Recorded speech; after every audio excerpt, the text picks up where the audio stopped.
What's up, Keiko? Yeah, going out for a drive was probably not the best idea. Snow is up to the doors, pretty much up to the windows.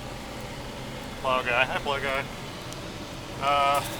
Luckily my Jeep's pretty big and handles pretty well in the snow.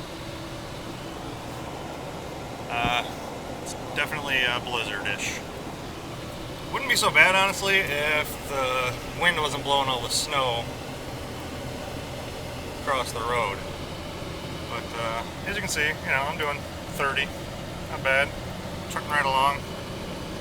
Here comes another car. Let's try and not hit that.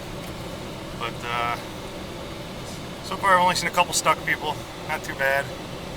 I was going to get tires put on my other Jeep today, but obviously that's not going to happen, so that'll have to wait till, I don't know, tomorrow maybe. I got 35s for that one too, so. Okay, I'll talk to you guys later.